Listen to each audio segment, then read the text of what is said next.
راديو إيرنا راديو إيرنا كاب كتما باريس محلالة لإرتاورن غازت إنياتا زدالو نتا راديو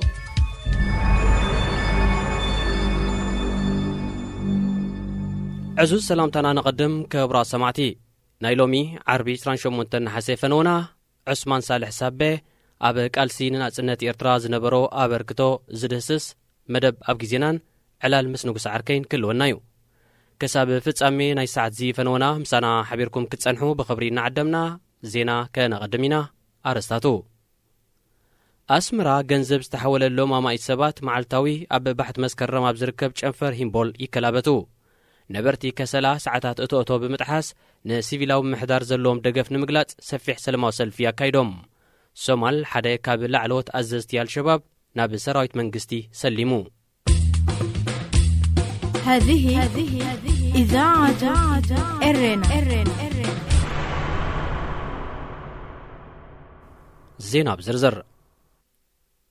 بقلباب لبدا كورونا فيروس دحرست أوجه معصاو تكالاتن من قسقاس سباتن نخلتي كاب وصا هاجرات ناب إرترا زكايد زنبره شرفن حوالان بعيتو زركب ناي هقدف تكال هيمبول حزبي كاب وصا نستلاكلو ገንዘብ ንኸውጽእ የከላብቶ ምህላው ምንጭታት ሬድዮና ሓቢሮም ኣብ ከተማ አስመራ ኣብ ነፍስ ወከፍ መዓልቲ ኣብ ሜዳ ባሕት መስከረም ኣብ ዝርከብ ጨንፈር ሂምቦል ኣስታት 500 ሰባት ካብ ወጻኢ ንስተላከሎም ገንዘብ ንምውጻእ ሪጋ ተሰሪዖም ከም ዝውዕሉን እቶም ምንጭታት ኣረድዮም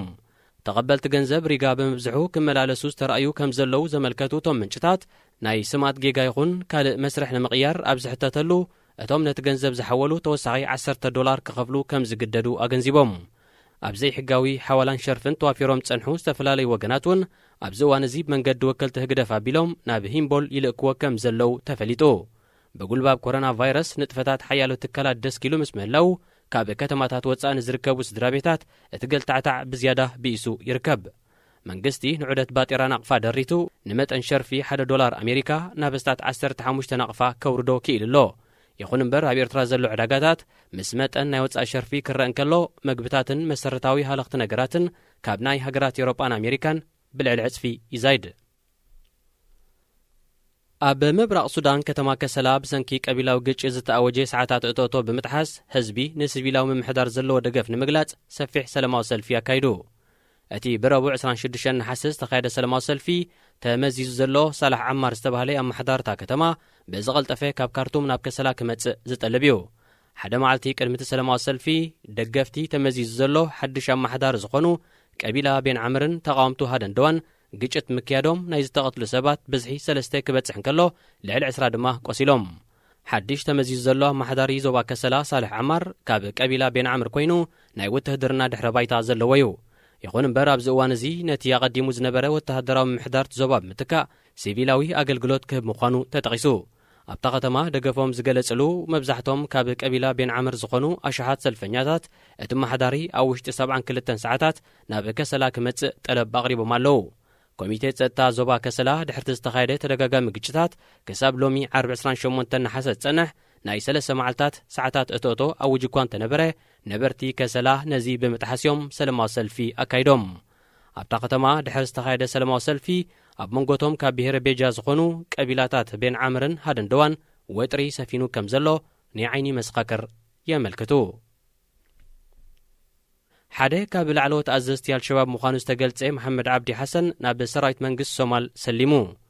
እቲ ኣብ ክልል ዕድመ መፋርቕ 30ታት ዝርከብ ኣባል አልሸባብ ኣብ ዞባ ደቡባዊ ምዕራብ ኣብ ትርከብ ሓውሲ ከተማ ቃንሳ ድሕሪው ብረቡዕ 26 ነሓስ ኢዱ ከም ዝሃበ ተሓቢሩ ሰራዊት መንግስቲ ኣብ ዞባ ዕጡቓት አልሸባብ ናይ ምህዳን ስርሒት ኣብ ምክያድ ይርከብ መሐመድ ናብ ሰራዊት መንግስቲ ኢዱ ዝሃበሉ ምኽንያት ብዝርዝር እኳ እንተዘይተገልጸ ኣብ መንጎ መሪሕነት አልሸባብ ብዝተፈጥረ ምክፍፋል ምዃኑ ተጠቒሱ እዚ ከምዚ ኢሉ እንከሎ ኣሜሪካ ብሰሙን እዚ ኣብ ሶማል ኣብ ዘካየደቶ ናይ ነፈርቲ ደብዳብ 6 ኣባላት ናይ ቲም ሰልቃዒዳ ስምረት ከም ዘለዎ ዝገልጽ ጉጅለ አልሸባብ ከም ዘቐተለት ኣፍሊጣ እቲ ደብዳብ ግብረ መልሲ ናይቲ አልሸባብ ኣብ ጥቓታ ሰራዊት ኣሜሪካ ዓስኪሩላ ዘሎ ኣብ ዞባ ታሕታይ ሸበሌ ትርከብ ዳራ ሰላም ዝተባለት ቁሸት ዘካየዶ መጥቃዕቲ እዩ ከብራት ሰማዕትና ዜና ተፈጺሙሎ ዑስማን ሳልሕ ሳቤ ኣብ ቃልስና ጽነት ኤርትራ ዝነበሮ ኣበርክቶ እንታይ ይመስል ናይ ሎሚ መደብ ኣብ ግዜና ክደህስሰዩ ሕጂውን ምክትታልኩም ክትቀጽሉ ንዕድም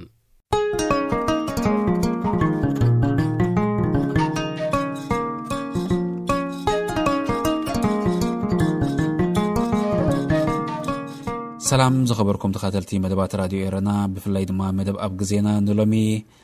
عثمان صالح سابع بزبل RST كابتي زي تحتمه مصحف أمان تخسته حيزلكم قريبا لخو زي أب قربا سومنات كحتم تثبيت زقبرلو رزين تحجتو زلو غزيف مصحف كم تثبيت صحفيو أمان تخسته كاب أبو دابي أما فارق مسكرم نازيز مصورحي نبقان ببتي كبتصحيو እቲ መጽሓፍ ኢንሳይክሎፔዲያ ኤርትራና ዝብል አርእስቲ ዝተዋህቦ ኮይኑ ንታሪኽ ኤርትራውያን ውልቀ ሰባት ዝገልጽ መጽሓፍ ድማ እዩ። ካብ ስነ-ጥበበኛታት፣ ፖለቲከኛታት፣ ምሁራት፣ ስፖርተኛታት ኣብ ህዝቢ ኤርትራ ኣበርክቶ ዘለዎምን ዝነበሮምን ኤርትራውያን ሰኒዱ ናብ አንበብቲ ክበጽሕ ምዃኑ ደራሲ ይገልጽ። እዚ ሎሚ ዘቕርቦ ታሪኽ ዑስማን ሳልሕ ሳበ ድማ ሓደ ካብኡ ኮይኑ ተቓላሳይን ኣብ ታሪኽ ሰውራ ኤርትራ ዓብዪ ተራ ዝነበሮን ምዃኑ ዘርኢ حقتاتن تصحيفو سلازركب نابخم نابتخاتلتي مدب اب غزينا كبلو ادلاي كوينو رخيبه يلخو مسخم تصنح عدلاو نقرابن ششاي غبرهانسي كم مسرتن ابال لعلواي مريحنت تغادلو حرنت إرترا وانا صحفي قدات وصاي تحقي كاب شحن شعاتي ميتن سوسان حدن كسب شحن شعاتي ميتن سوسان شعاتن مسراتي هزباوي حيلتات قدماي وغن بشحن شعاتي ميتن سبعان حلافي قدات وصاي كم اون اطوارن فاينانسن هزباوي حيلتات زقرب زنبره اب شحن شعاتي ميتن سبعان كسب شحن شعاتي ميتن سبعان شدشتن ابو منبر امان العامة كاب شحن شعاتي ميتن سبعان كسب شحن شعاتي ميتن سمانان شدشتن زنبريو عثمان صالح سابع عثمان صالح سابع اب شحن شعاتي ميتن سلاسان كلتن اب كبابي باصع اتركب هببتي قطر حرقيقو توليدو فلما اب حرقيقو دحري ممهارو قصيلو كاب مسلطني ممهران اديس ابابا تمرقو بدحرزي ابتا باندا كيكيا زتهانصتن اتكادن بيت تمرت حرقيقو كم ممهرن رئيس ممهرن كوينو كاب شحن شعاتي ميتن 54 كسع موداتا حامساتات سريحو اب غزيات شحن شعاتي ميتن 57 كساب شحن شعاتي ميتن 59 تاريخن بوليتيكان بفلاي دما ناي قرن افريقا انبيبون تماهيرون ابن حسه شحن شعاتي ميتن 59 نب عسب بمغعاز مسحنتي تكال مراخب تغوصيرو سريحو انتخونه اب شحن شعاتي ميتن سوسان ناب يمن تسديدو اب تعمت ناب سعود عرب اتيو اب طري شحن شعاتي ميتن سوسان حدن ينبقر مستي نمريحنة تحقي وكيلو ناب سعود عرب زآتوه إدريس محمد آدم كرخب كيلو إدريس محمد آدم إرتراوان محبروكم رياض بزقبرو لعدمه مس عثمان صالح سابع تفاليتو أقدم بيلو أبتحساس شحن شعاتي ميتن سوسان إدريس ناب قدماي منستر صوماليا عبد الراشد علي شرمارك أغريبو وزنبرت ألب أبتري شحن شعاتي ميتن سوسان حدن مستفق دولو كلت يوم ناب صوماليا خيدوم أبلكاتيت شحن شعاتي ميتن سوسان حدن دما محبر محزنة إيرتران صوماليان بزبل سم تحقي أب صوماليا بيت صحفت مسكفتت سابق وكيل تحقي أبزي بيت صحفت كوينو بممدابو بعلي أبال تحقي كوينو اتم محزنة إيرتراوان أم مقادشو بوليتيكاوي بيت صحفت كخفتو إيرتراوان تمهارو ناب صوماليا باسبورت غوهابهم بناي صوماليا مدبر راديو فنوهم كزرقحو إيرتراوان من أسيات أما مدبر تعليم صوماليا كعلمو زتقال النبرة زبزحي كابتي نتبتات دما بمنغستي صوماليا تمال إيو عثمان أب شحن شعاتي ميتن سوسان حدن سوسان كلتن بزيكا أب صوماليا أب يمنن سعود عربن نبوليتيكاون هايمانوتاون قدايات إيرترا نمبره كنتف جميرو بزنبرو دحربايتا أب سعود عرب يمنن صوماليان حيالو من أسيات إيرترا وديبو نسورا زخون جنزباوي حاجزات رخيبو سابه كابتي زفلت ألو كألت سفيح ركبات نيتورك أب مفتقر زدنق حيلي نيرو أب غازيتات هجرات عرب يتحفن بحلافنتو زدالوا مسيحتاتن نيران أب حدار شحن شعاتي ميتن سوسان حدن كاب صوماليا ناب إدريس محمد آدم قبسي أبزل أخاد بدابه نمرحي منغستي إيرترا أسفها ولدي ميكائيلن نأبو منبر بايتو إيرترا حمد فرجن تقادلتي تحقيق بكنتسالاتات انت قتيلومم قداي إيرترا بمعكنات زين عالم قولحتا كركب يخأليو زبل يركبو أب حملة شحن شعاتي ميتن سوسان كلتن كأ أب العلزوم سباتن كالوت العلوت مراحتن أبا قردت سرحت دربا بومبا إد تخايدو لهم نيرو سبب نحد عمد زخون أب مقادشو مسرحة أب شحن شعاتي ميتن سوسان كلتن العلواي بايتو تحقي مجلس الأعلى بسلسة أبالات قيمة إدريس محمد آدم أبو منبر سبب صحفي قدايت وطعي إدريس عثمان قلاوديوس دما صحفي قداي سورا كوينوم تمزيزوم سبب أب تحساس شحن شعاتي ميتن سوسان كلتن برقشش أب زتباهله بوتا قاشتتي مستغادلتن عززتي سراويتن تراخيبو نسوران نزا أب قبسي زلا العلواي بايتون التراخب مريحنت أب كسلا كتكال تسماميعهم تأهر سالم كأ نتي بيت صحفت أب شحن 964 مسريتو العلواي بايتو أب زيكي تدرته أب هاجرات عرب بالزقبرو نتفتات سوريا أب شحن 964 نسورا إرترا بوقعي أفلوت أزهبت ناي مجمرت هاجر كوينا أب شحن 964 بيت صحفت تحقيه أب دمسكو كم زخفتون غيرا أب شحن 965 دما ناتوار حجزات غيرا كلتا شح كلاشنكوف 75 رشاشات 5 RPG 10 دوشكا 30 مدافع 100 شقاقود 500 بومباتات إيدن أشحات تيايتن نيرو أتاتوار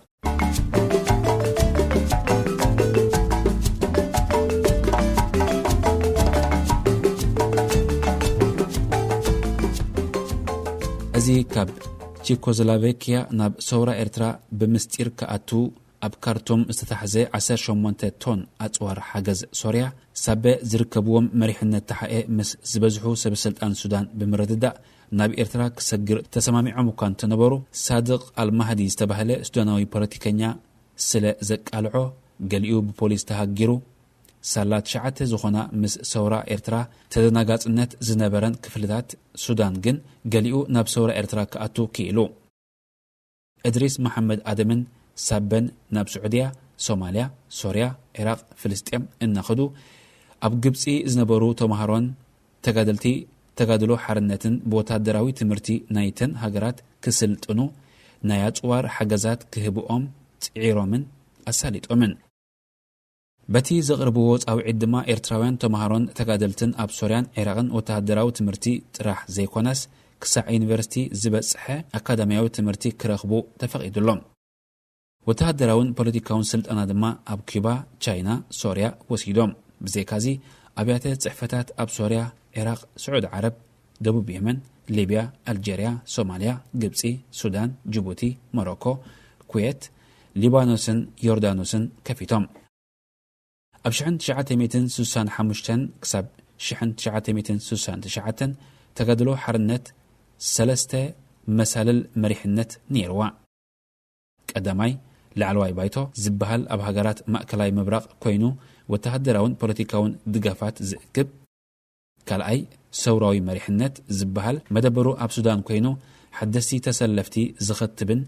فدائن زتكبرن مرخبي مأكلنا لعلواي بايتون ميدا إرتران اتي سالسايكا مريحنت كفلتات كوينو أب ززو بأن زقالسا حمشت كفلتات ببناتن مريحنت يكايد أب شحن 965 شمونتن أمانغو مرحتي كفلتات يخون أمانغو أبالات لعلواي مريحنت فلليات النقف مسكده مرحتي كفلتات ببولكي نن وغنم كرخبو كاب وغنم حجزات كرخبون تأزازات كقبولن جمرو قداميتي كفلي ناي باركا تأمان النتا نإدريس محمد آدم كالأيتي كفلي ناي سنحيتن سحلن نإدريس قلاوديوس سالسيت خفلي ناي دقيق ايح بحري دما كم وكلنا سابة كوينان ترأيان سالسيتن حمشيتن جن ناتن وغنات أبل علواي مريحنت أين برهنن اتا ندقيق بسا اتوكل زنبرت حمشيت كفلي كالأيتي كفليا حجزات التركب نيرا أبشحن 965 نقالسي إرترا من يمرحيو أبين بخمين من مقرح فاينانسن أتوارن أمانغو كفلتات كهلو كفلتات أبوغات نحد حدن كتحقاقزا متحنفات سراويت كهلو كفلتات كترف قتلتن هدمان تقادلتي معلبي كبرلو نزبل قدايات زيتين مقبر أخيواتات تسرع دحري أخيبا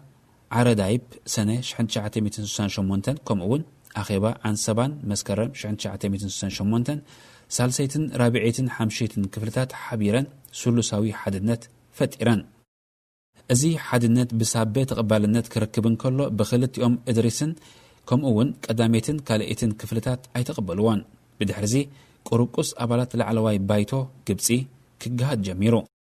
ኣብዚ ግዜያት ሓላፊ ጉዳያት ወፃኢ ተሓኤ መዝነት ዝነበሮ ሳቤ ንክልቲኦም እድሪስ ካብ ንጥፈታቱ ክግልሎም ጀሚሩ። ኣብዚ ጥራይ ከይተሓፅረ ንክልቲአን ክፍልታት ነታ ኣብ ሱዳን ዝነበረት ሰውራዊት ባይቶን ዝህባን ዝነበረ ሓገዛት ድሆ ኣቢልዎ። በዚ ከዓ ኣባላት ላዕለዋይ ባይቶ ኣብ ክልተ ተገሚዖም። ድሕሪ ዝተገብረ ዝርረባት ኣብ መንጎ ብሳቤ ትድገፍ ስሉሳዊ ሓድነትን ብክልቲኦም እድሪስ ዝድገፋ ክፍልታትን ሃገራዊ ጉባኤ ኣብ ኣዶብሓ ክግበር ተሰማሚዖም። ኣብ ናሓሰ 1969 ዝተኻየደ ጉባኤ ኣዶብሓ 38 ዝኣባላታ ጠቕላሊት መሪሕነት ማለት ቅያዳል ዓማ ካብ 5 ክፍልታት ተመርፃ። ሳቤ ይኹን ራብዒት ክፍሊ ደቂ ቀይሕ ባሕሪ ንውሳኔታት ጉባኤ ኣዶብሓን ቅያዳል ዓማን ኣይተቐበልዎን። ክልቲኦም እድሪስ ምስ ሳቤ ዘጋጠሞም ፍልልያት ኣብ ሕዳር 1969 ቁሉዕ ገይሮም ገለጽዎ።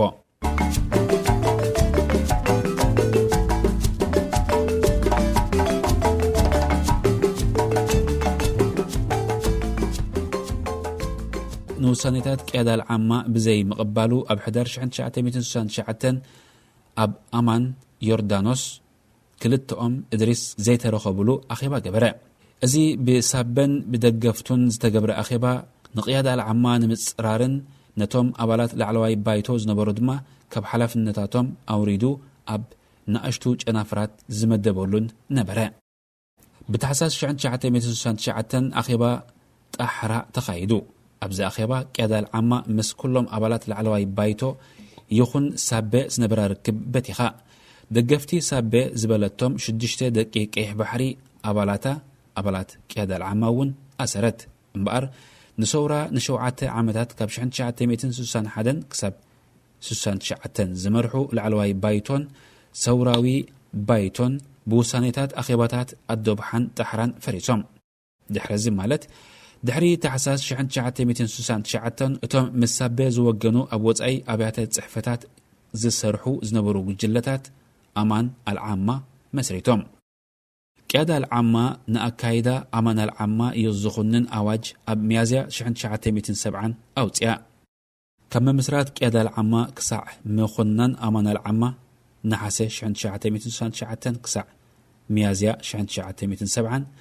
ኣማዒት ተጋደልቲ ተሓኤ ብፍላይ ደገፍቲ ሳቤ ዝነበሩ ደቂ ቀይሕ ባሕሪ ናብ ሱዳን ሃደሙ። ኣብ ሚያዝያ 1970 ካብቶም ኣብ ሱዳን ዝነበሩ ተጋደልቲ ብሓገዝ ሳቤ ናብ የመን ገዓዙ። እቶም ኣብ ሶርያን ቻይናን ወታደራዊ ስልጠና ዝወስዱ ዝነበሩ እውን ተጸምበርዎም። ኣብ መፋርቕ 1970 ድማ ናብ ደንካልያ ተሳገሩ። ኣብ መጀመርያ ሐምለ 1970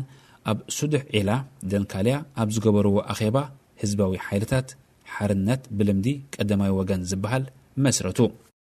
ሳቤ ድማ ወኪልዚ ጉጅለ ኣብ ወፃኢ ሃገራት ኮይኑ ብለካቲት 1972 ኣብ ቤይሩት ሊባኖስ ዝተኻየደ ኣኼባ ካብቶም ቀንዲ ወደብቲ ነይሩ።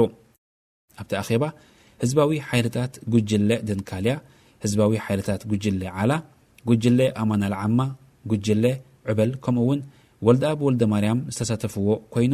ኩሎም ብሓባር ዝሰርሕሉ ሓይሊ ንምፍጣር ዝዓለመ ነበረ። እዞም ጉጅለ ደንካልያ፣ ጉጅለ ዓላን ኣማን አልዓማን ኣብ 1973 ፍጹም ልፍንቲ ብምግባር ህዝባዊ ሓይልታት ሓርነት ኤርትራ መስሪቶም። ኣብቲ ዓመት ክሳዕ መጋቢት 1976 ሓላፊ ጉዳያት ወፃኢዛ ልፍንታዊት ውድብ ብምዃን ሳቤ ናይ ኣጽዋር ገንዘብ፣ ቀረብ ሕክምና፣ ክዳውንቲ፣ እኽሊ፣ ቢዛ፣ ፓስፖርትን ካልእን የሳልጠሎም ነበረ። ተጋድሎ ሓርነትን ህዝባዊ ሓይልታትን ዝገብርኦ ዝነበራ ውግእ ሕድሕድ ውድባት ደው ኣቢለን ልፍንታዊ ሓይሊ ንምፍጣር ኣብ ዝግበር ዝነበረ ምርድዳኣት ናይ ሳቤ ቤት ጽሕፈታት ብዘይ ፍቓድ መሪሕነት ህዝባዊ ሓይልታት ብቐጥታ ምስ መሪሕነት ተጋድሎ ሓርነት ክዛተዩ ጀሚሮም። እቲ ብዲሞክራሲያዊ ዘተ ተባሂሉ ኣብ ባግዳድ ኢራቅ፣ ቤይሩት ሊባኖስ፣ ካርቱም ሱዳን ኣብ 1975 ዝተኻየዱ ኣኼባታት ተሓኤን ሳቤን ኣብ ውሽጢ ሜዳ ብዝነበረት መሪሕነት ህዝባዊ ሓይልታት ኣፍልጦ ስለ ዘይተዋህቦ ኣብ ሚያዝያ 1976 ህዝባዊ ሓይልታትን ሳበን ዝምድንኦም ተበትከ። ህዝባዊ ሓይልታት ብሳበን ወልደ ኣብ ወልደ ማርያምን ከም ዘይውከሉ ኣወጁ። ኣብ ጥቅምቲ 1977 ኣብ መንጎ ታሓኤ ህጊ ሓኤ ከምኡውን ጉጅለ ሳበን ኣብ ሱዳን በኣላይነት ምክትል ፕሬዚደንት ሱዳን አልቃስም መሐመድ ኢብራሂምን ብተዓዛብነት ሜጀር ጀነራል አሕመድ ሱለይማን ዓብደላሂ ሓላፊ ሃገራዊ ጸጥታ ሶማልያ ወግዓዊ ልኡኽ መንግስቲ ሶማልያ ዝተሳተፍዎ ኣኼባ ተኻሂዱ ነይሩ።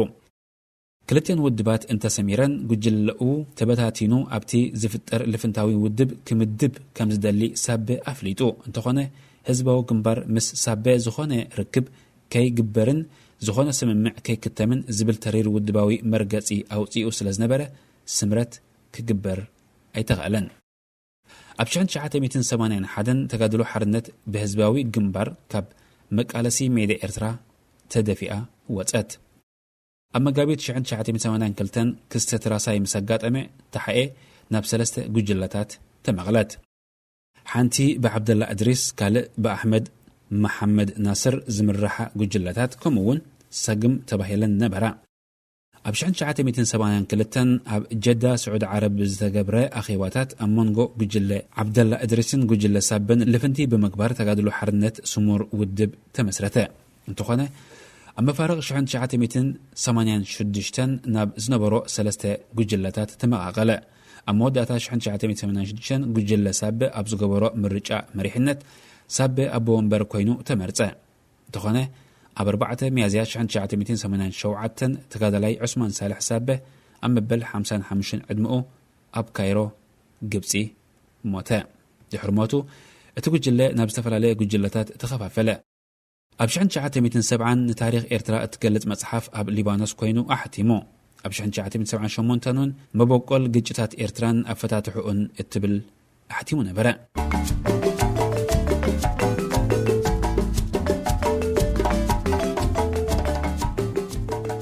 ኣማን ተኸስተ ኣብ መጨረሽታ ናይ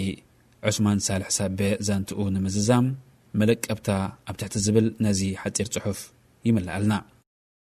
ኣብ 50ታት ኣብ ቤት ትምህርቲ ሕርጊጎ ተማሃሮ ዑስማን ሳልሕ ሳቤ ዝነበሩ ኣብ 1967 ናብ ቻይና፣ ኢራቅ፣ ሶርያ፣ ሊባኖስን ኩባን ብምኻድ ወታደራዊ ስልጠና ረኺቦም ካብ ላዕለዎት መራሕቲ ህዝባዊ ግንባር ከምኡውን መንግስቲ ኤርትራ ዝኾኑ ንምጥቃስ ሮመዳን መሐመድ ኑር፣ ኢብራሂም ዓፋ፣ ዓሊ ሰይድ ዓብደላ፣ ሮመዳን ኣውልያይ፣ አልአሚን መሐመድ ስዒድ ይርከብዎም። ኣብ መወዳእታ ስሳታት ብሳቤ ዝተመርጹ መንእስያት ተጋደልቲ ኣብ ሶርያን ሊባኖስን ብተጋደልቲ ፍልስጥኤም ናይ ኮማንዶ ስልጠና ወሲዶም ጉጅለ መቕጻዕቲ መጅሙዕት አልኢቃብ ተባሂሎም መንገዲ ኣየር ኢትዮጵያ ዝኾና ነፈርቲ ብምጭዋይ ኣብ የመንን ሱዳንን ኣዕሊቦም ኣብ ፓኪስታን ኣቃጺሎምን ኣብ ሮማን ፍራንክፈርትን ድማ ዝፈሸለ ፈተነ ተኻሂዱ ነበረ። ዑስማን ሳልሕ ሳቤ ሶርያ ኤርትራ ብማሕበረሰብ ዓለም ክፍለጥ ዝገብሮ ካብ ዝነበረ ፈተነታት እዮም ኢሉ ጽሑፉ ይዛዝም ጸሓፊ መጽሓፍ ኢንሳይክሎፔድያ ኤርትራና ዝኾነ ኣማን ተኸስተ። ኣማን ተኸስተ ስለቲ ተገዳስነትን ስለቲ ሓያል ጻዕሪ ዝፈሰሶ ገዚፍ መጽሓፍ ክተበርክት ኣብ መደምደምታ መብጻሕካን ዘሎኒ ምስጋና ናኽብሮት እናገለጽኩ ንሎሚ በዚ ክፋንወክመ ኣብ ቀረባ ግዜ ንኣማን ተኸስተ ሒዘልኩም ክመጽእ ምዃነ ክሕብረኩም ፈቱ። ሰላም ምሸት። ሬድዮ ኤረና ሬድዮ ኤረና ካብ ከተማ ፓሪስ ዝመሓላለፍ ብኤርትራውያን ጋዜጠኛታት ዝዳሎ ነጻ ሬድዮ እዩ።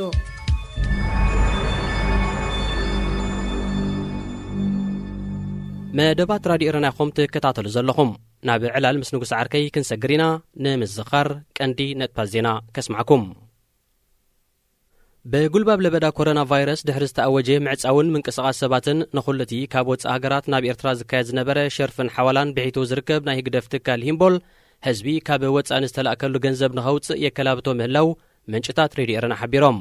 ኣብ ከተማ ኣስመራ ብነፍሲ ወከፍ መዓልቲ ኣብ ሜዳ ባሕቲ መስከረም ኣብ ዝርከብ ጨንፈር ሂምቦል ኣስታት 500 ሰባት ካብ ወፃኢ ዝተላእከሎም ገንዘብ ከውፁ ሪጋ ተሰሪዖም ከም ዝውዕሉ እቶም ምንጭታት ኣረድዮም። ተቐበልቲ ገንዘብ ሪጋ ብምብዝሑ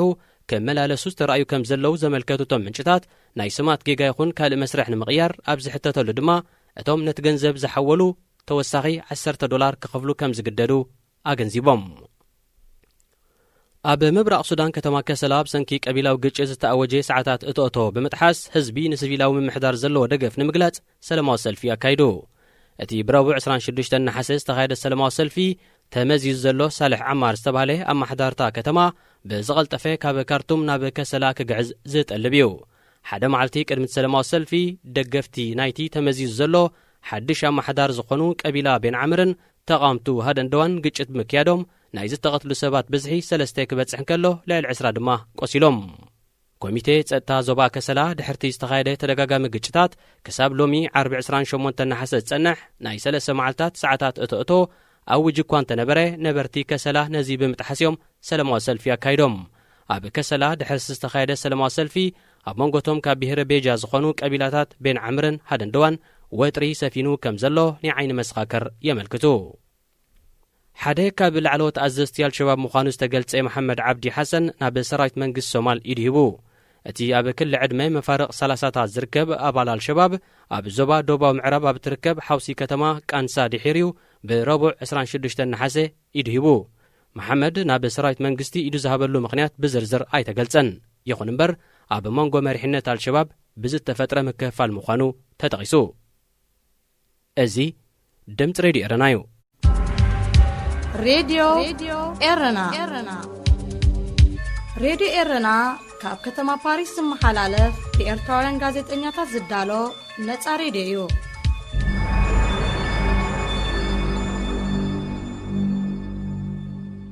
ዕላል ምስ ንጉስ ዓርከይ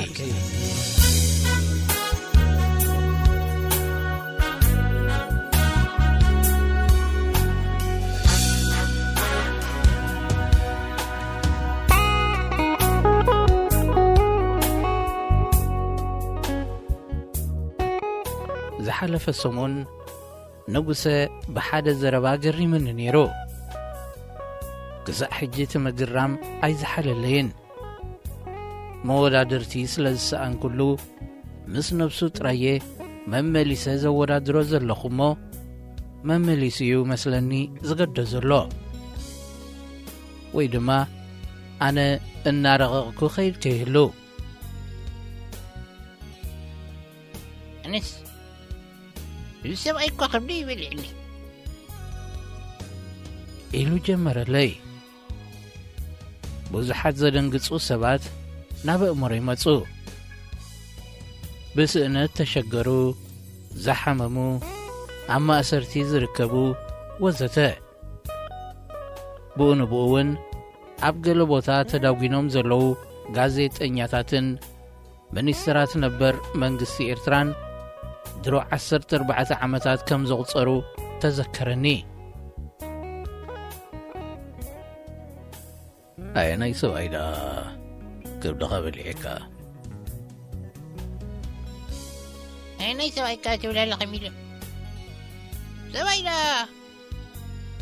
ምን ሰብኣይካ ለክብለካ ድለኻ ተገሪሙ ጠመተኒ። ኣነ እውን ንሓፂር እዋን ተደናገርኩ።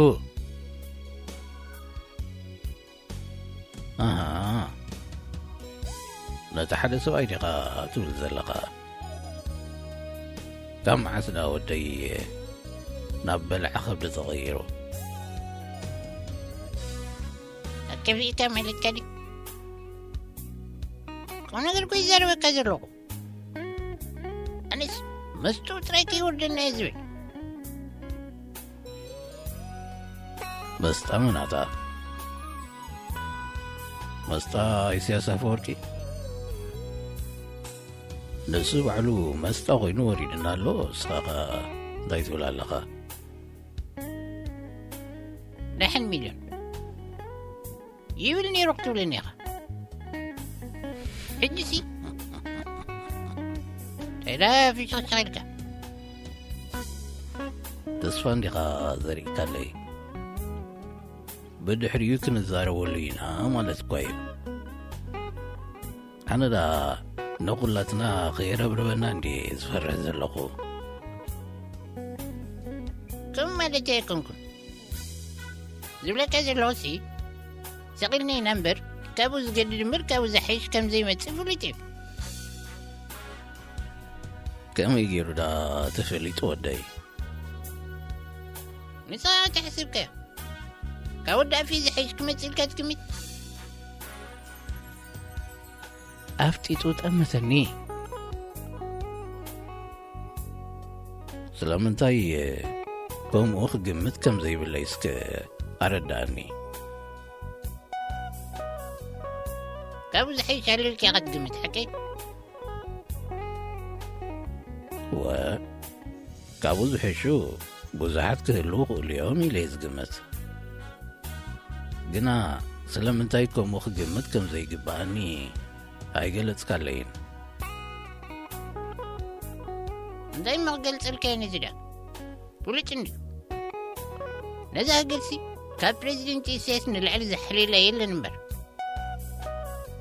እስከንስኻ ሓቂ ተዛረብ መን ኣሎ ሕራይ ካብ ወዲ ኣፎም ንላዕሊ ንኤርትራ ዝሓሊላ ንሱ ዳ ኣነ እኳ ኣለኹ መለስ ኩሉ ሓቂ ክነግሮ ካብ ደለየ ኢለ ንጉሰ ግና ዘላግጽ ዘለኹ መሲልዎ ሰሓቐ እንታይ ኮይኑ እዩ ከብድኻ በሊሕካ እኳ ኣይነገርካንን እዚ ኩሉ ኣብ ርእሲ ዝወርድ ዘሎ ክድዓታት ኣይትርእየን ዲኻ ዘለኻ እዚ ሰብኣይ እኳ ከኣስር ተዋሊዱ ዝቕንተበለ ኸ ትርእየ ኣለኻ ኣቦትኹምካ መርኣዮ ቅድሚ ሕጂ እቶም መቓልስቲ ዝበሃሉ ዝነበሩ ኸዲዕሞ ጋዜጠኛታት እዚ ኩሉ እናሕብሓቦም ትዝክሮ እንዲኻ ምስኦም ክሰኣል ተመሊሶም ኣንጻሩ ጽሒፎም ክሳዕ እዚ ትማሊ ኸዓ ስልጣን ዝሃቦም ሓለፍቲ ገሊኦም ብሃይማኖት ገሊኦም ተወዳዲቦም ኣንጻሩ ተድዒሎም ኣነስ ንኩላትና ምእማን ከይስእነና እኳ እየ ዝፈርሕ ሕጂ ኸዓ መስሓቕ ጊደ ይኮነ ኣጆኻ ከምቲ ትፈሮ ይኮነን ኣሚኑኩም እውን ዝፈልጥ ኣይመስለንን ንስስ ድሓን ሃገራውን ዘይሃገራውን መን ምዃኑ ክጠፍኦ ኢልካ ትሓስብ በጃኻ ኣብ ሃገራውነትን ዘይሃገራውነትን የለን ንሱ ንወድሴ ንወዳድሴ እናበልካ ዳ ኣሕለፋ ክሳዕ ተብቀ ወደሰኻ ዓሪጎ እምበር በቲ ንሱ ዝበድሎ ክትሓዝነሉ ጀሚርካ ንኢናኻ ንሱ ዝበደሎ ትብል ዘለኻ እንታይ ስከላ ፕሬዚደንት ኢሳያስ ተጋጊዋ ትብላ ነገር ባዕልኻ እንዶ ንብፆቱን ዘይብፆቱን ኣሲሩ ትብሎ ይጸናሕካን ፈቲማ ማዕስ ኮይኑ እዞም ዝፈልጡ ክነግሩኻ ከለውሲ ካብ ኩላትና ንላዕሊ እኮ እዩ ንሱ ዝጉሂ ሓደ ኤርትራዊ ኣብ ቤት ማእሰርቲ ክሓድር ኮይ ዘይደሊ በቃ ነብሱ ከምገለ እዩ ዝገብሮ እዮም ዝብሉኻ እንታይ ዳ እሞ ኮይኑ እሱራትን ሓውሲ እሱራትን ጥራይ ጌርና ናይ ሃገር ጉዳይ ኮይኑዎ ንብለካ ኣለና እዚ ሃገር ክሕልፈላ ኢሉ እምበር ንስኻ ተኣሲርካ ዶ ኣብ ጅባ ወዲ ኣፎም ዝኣቱ ገንዘብ ኣሎ እዩ መቐን ሚሉ ተኣሲርኪ ክንደይ ከይተውፅእ ሰብ ኣሲሩ ገንዘብ ዝወስድ ተዝኸውን መሓሸና ነይሩ ቁሩብ እኳ ገንዘብ ደልዩ ኮይኑ እዩ ኢልና ዋላ ገንዘብ ናኸፈልና ምነበርና በስ ሃገር ኣብ ብልሽውና ክጠቆማ ጥዕዋ ማለት ሰብ ገንዘብ ከም ድላዮም ክነብሩ እቶም ገንዘብ ዘይብሎም ከዓ ኣብ ማሕበስ ክበል እዩ ኣይ ሚልዮን ናትካ ፍታይ ስበርኢናዮ በልካሊእ ሰብ ከይሰምዐካ ይስዕበል ኣነስ ናይ ሰብኣይ ሕማሙን ተዝፍለጥ መሓሸ እየ ዝብለካ ዘለኹ እንታይ ደልየ ሳቕየና ከም ዘለኳ እዩ መርዳእ ኣብኒ ክንደይ ሰዕሚ ክንነግረካ ኢና ጉዳይ ሃገር ኮይኑዎ ምሽ ብለካ ኣለኹ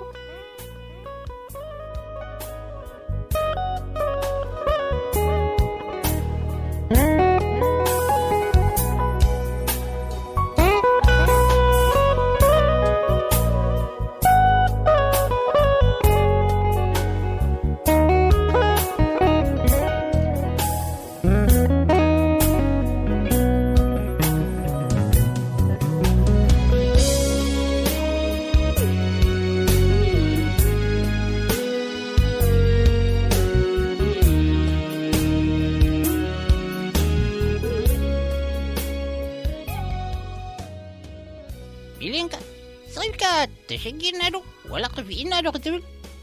تعيمهم زبال جنبرو أولا دميتك انت غينهم تقلعهم كتبل ميخا سب صبق ورلو ولا يتقبرلو كل حدا مغانوك يغا كابزي تردع ندمتك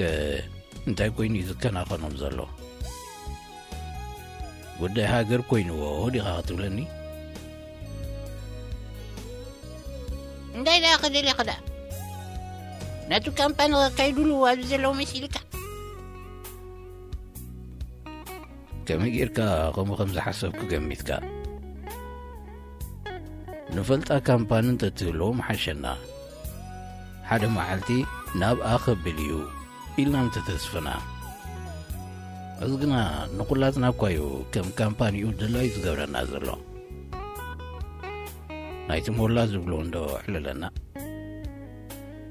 العلوت كادراتكم دا انتهيلهم كلا سويلين دمي لما تزارو كله سميع كيلو ولا محرنيا كويو تبغير زي كيلو إسياسي مع سامحرنيا غير كوينو سمع زوكا ما يجيب كيويو مالتي سي تقراويو إلو تمت تابلن مو أنتي حسب كم زنبركو قميتو بعلو سحقه أتودي ذا بزي شفتي تقل كم ودافي كم زي إرترا وغير كم زرب تقوارت كيزي شكا تقاوم تغفو ويلمكم انت برس كم ودافي انت علي إرترا وزر مثلك أبو تاسم دخي نقوس الرادة دا أخذ بالا شوك زلو كاب كسون العلي إرتراوي كاب كليت نتاعتي إرتراوي زبال زيقنة يلان حدو إرتراوي غا ويكا يكون كان ننقوس كاغا كالي الكاواتي يلومبر إرتراو نتناحدي كايكون كان نعقد درع مغان إراي إرتراو نتكم ورقت من نتعدلني ويغاقتو الليلة لازم والله غنقرا كدل هاويسي ممرار كتكسر حكينا دا ناي كنياتو وعيت زينا جازيا أوش تيرترا قلغا نعمد ذاك المسويانا ركب يقبرني رندي تبايلو أنا النزاورة زي بقرب تشيني خيزريا قدم كلادم إذي تسع كندي حقنا تكيل الوقيل من قسناسي أما لكسنا أنتين علنا فلتس كم يجيون يركب زم كلتا وجل غيفة لتحلف قد عمني زي شقرك بتقالي شين اقتري أغلقها بقى أسرح من قسناسي من ميلش أقسني لك عون كم التحقوس عينات قصو تخلعه انتي داخل حجغا حقي سكا ريقمو أبتي تكون علامة وسلزت أمامنسي نتاقوي قدفوا نتعلامة زامنو لنتوينهم بعكا يقالسوا تزي لغا كم زغيدو ما زلو تسرقفوا كم زياتا معيسكا قلسي كايدني كلها كويانا تتصاريت متزلها مسويانا ركب جيروم نيروم انتقوينهم سي قابل على سراويتنا حدقان تزودو خدا أتابيناي معنتهم أنتم نقول كم زي قبلوا ودا في التفاصيل كاتكمت هاي بحكي حتى نمهلاو قرمني تملي سق حتى مرسكو قوم نقر زي قبر دا انتك قبر حيزوام تسانيحو برتنا ويانا قوارتو أبقال سلامو قلياغ تكدع قلياغ تهدم نور نديو قدم انتاي دي أغلق تسانيحي كدعاتن هذا من نتن دي يكون نسوأي نبزي دي ليس قمتات كوست زي قد زلو لا أسر كاغمان أي تقالم بجاقا إذا بوم ميدان كم زغلو تريرع تحزو زغلو قلت أمتأم نرأي زلناسي منقصنا تحزو كم زنت زي نبرسي كما يجي رغزة وحجي متان حيلك تحسب حتى نقصة بحق ون ناب حساب أتوني بسنك حماقات تحزقو نقرات زبلاشو زلو جيزيو منقصي إرترا باتي كفوءات تحزقو دمايو زسرر زلو سالا كفوءات تحزقو عمرو ينوحالو انت تبهلقوا بتحدش نخدما إذا تحزقو دمايو نبو ملؤو نقرات زخفو زلو إذا منقص زي انتاي كم زحشون دعي نعنا زحشن ناقنا فليتنا يلنا